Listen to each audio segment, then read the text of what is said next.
Hi guys, Mr. G here. Today I'm going to be talking to you guys about militarism and alliances. So the first two letters in MAIN, which is going to be our acronym to understand the causes of World War I. So what you're going to want to do is open up the Militarism and Alliances graphic organizer and we'll get started.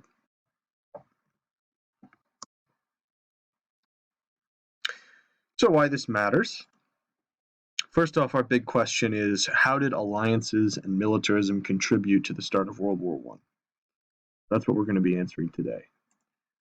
It matters because the U.S. today has the world's biggest, most expensive military.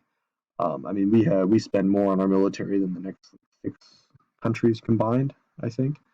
Um, so militarism definitely has a role to play in how the United States deals with other countries around the world. Alliances also will play a major role in the Cold War and the proxy wars of the 21st century. So a lot of the alliances that we talk about in today's lesson are obviously no longer around for the most part, but other alliances and the importances of them will come back in, the Cold War when we almost get into a thermonuclear conflict with the Soviet Union. So yes, it does still matter. And for those of you who are unaware of what a proxy war is, it's like if you paid somebody else to go beat someone, if you paid somebody to go beat somebody else up, and that other person paid somebody else to beat you up. So then the only people that end up fighting are the people you paid to beat the other one up. That's kind of like a proxy war, or a rough definition of it. Militarism is basically a billion-dollar industry right now. So Colts, Humvees, these are all things that are made for the U.S. military by industries. So like the M16 in Vietnam, the Humvee in Iraq. And another thing with alliances will switch for certain countries between, we're back in World War One, between World War One and World War Two. So in World War One, Japan and Italy will actually fight alongside the United States and Britain and France. The Italians will actually fight against the Austrians, who are allied with the Germans, although at first Italy was on their side. They're a little complicated, but we'll get into that. So, what is militarism?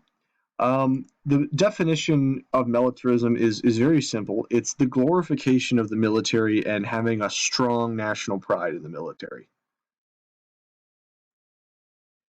And what does that do? Like, what does it mean just to be like, oh, I really love the military? What that can do is make it easier for a country to go to war, first of all.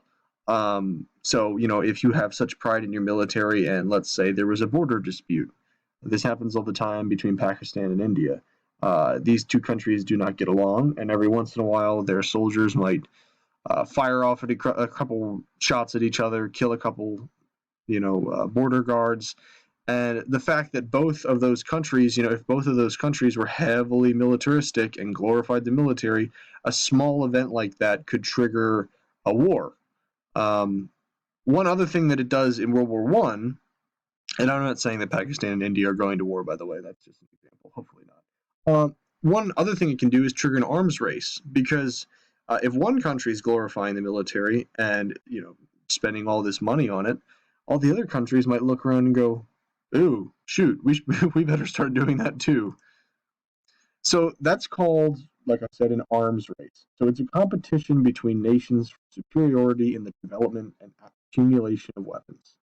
So developing weapons meaning let's make some better ones, that can fire 600 rounds a minute and kill a lot of people at once.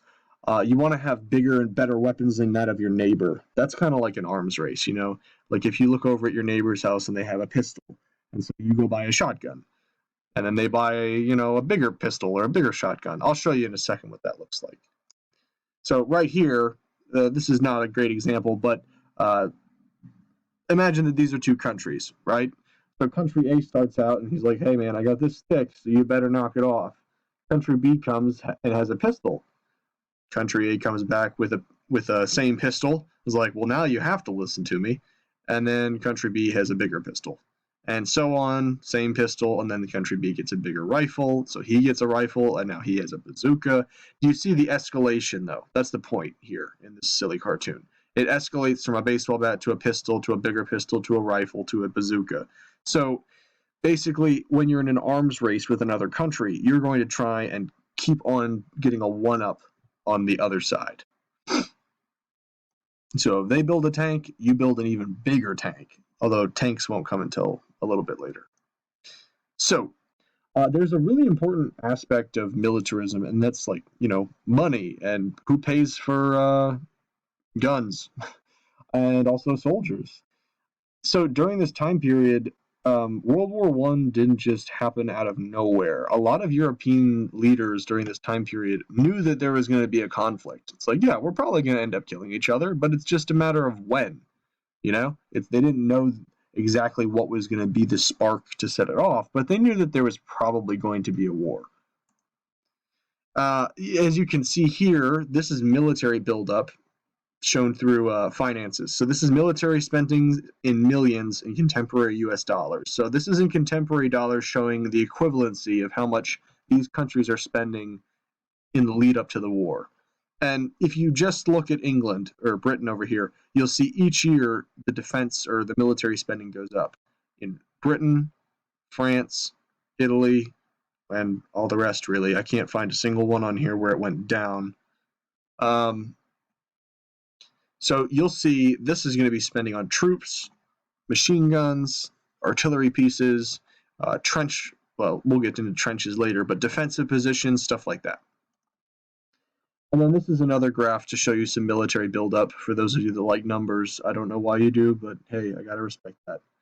Military buildup, we've got Germany in the millions preparing soldiers.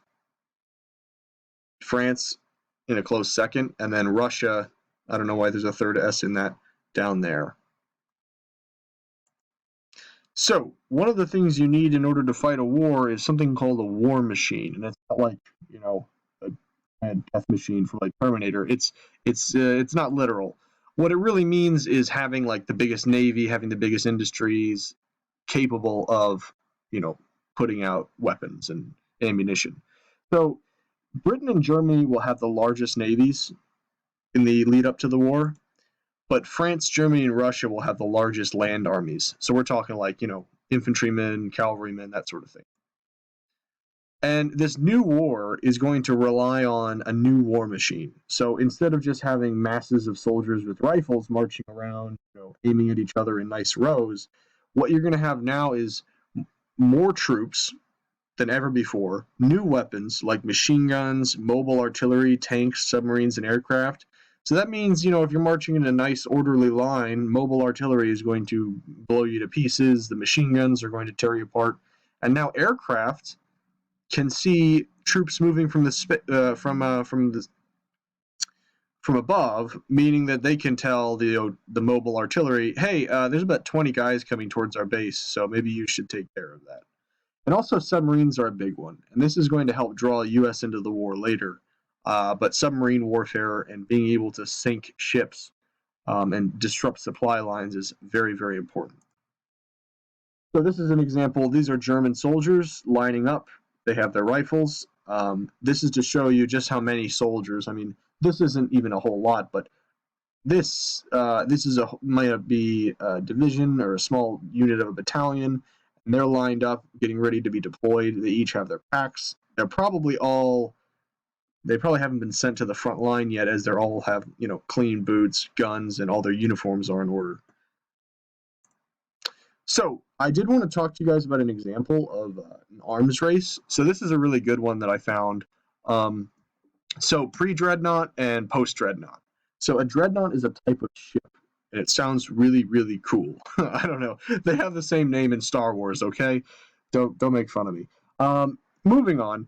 The dreadnought you see on the right, that is the new ship. That is the new style. So we talked before about steel ships versus wooden ships. Well, this is the same thing, except it's, a dreadnought that can travel at 21 knots, which is, how the Navy basically, that's their measurement of speed. It's about 25 miles an hour. And then 18 knots is the old ship. 21 miles an hour. So the new ship's bigger, has, we've got 5 times twin 10, what is that? A foot long barrel guns, or was it 12-inch? 12-inch round, sorry. 12-inch round to go in the gun. Uniform battery, meaning they can all fire at once or in the same direction. This thing is twice as powerful in terms of its engines as the next one. And basically what happens is the second the HMS Dreadnought gets made by the British, all of the other countries decide, oh, we want one of those. It's like when your buddy gets an Xbox, I don't know, this is a while ago, but if your buddy got an Xbox One and you were still stuck with the Xbox 360, this is the Xbox 360 over here. You don't want that anymore. You want this thing. You want the big new toy. So another thing is the HMS Dreadnought, first battleship to use steam turbines, which is incredible. They're a lot better than the old steam engines. So we're using turbines instead of engines. All right. Moving on. I've talked enough about my cool boats. Alliances. So the Triple Entente is the first alliance. It is made up of France, Russia, and Great Britain. They're the 3 that are going to stick together during this war. There's also the Central Powers. So they're also sometimes referred to the Triple Alliance, but it's kind of complicated because Italy will actually switch sides. Italy starts out on this guy's sides, and then they switch over here and fight the Austro-Hungarians. But the Central Powers are Italy at first, Germany, Austria-Hungary, and the Ottoman Empire. So a way that you guys can understand this is showing, this line down the middle is showing this is the 2 sides of play here. So on the right, we've got the Triple Entente. So we've got Russia tied to France through an alliance in 1894. We have Russia tied to Britain through a treaty in 1907, and we have France tied to Britain through a treaty in 1904. So they're all connected. And then Serbia gets aid from Russia, who's allied with France, with the French, who has deals with Britain. So on the other side, you've got the Bulgarians, who are given aid, are getting aid from Austria-Hungary and the Ottoman Empire, who are allied. The Ottoman Empire is allied with Germany, Austria-Hungary, Italy, and these 2 are connected as well. So my question to you is, what happens if Serbia attacks Bulgaria or, I don't know, Austria-Hungary? What would happen then? So if these guys over here attack these guys over here, that means that the Serbians get their aid from the Russians, the Bulgarians get their aid from the Austro-Hungarians, who are allied with the Germans. So maybe Serbia declares war on them, Germany declares war on them, Russia declares war on them. Do you see how this goes? I don't need to do it entirely. You get the point. Lastly, this is how alliances can lead to war. So what you see here is tiny Serbia. It says, if you touch me, I'll blank. Then you have Austria saying, if you make a move, I'll kill you. Then Russia saying, if you hit the little guy, because remember, Serbia and Russia are tied together, I'll hit you. And then Germany and Austria like each other, so he says, if you hit Austria, I'll hit you. And then France is friends with Russia, and Britain is also friends with Russia, so they're saying, if you attack Russia, we'll hit you. So this is how an alliance can lead to war. I hope this makes sense, but it's just a line of men about to beat each other up. Okay, so that's all I have for you guys today. If you missed anything, be sure to pause the video and go back. I know I talk a little fast during these, but I hope that you guys are all doing well, and that you guys stay healthy and safe. So have a good rest of your day.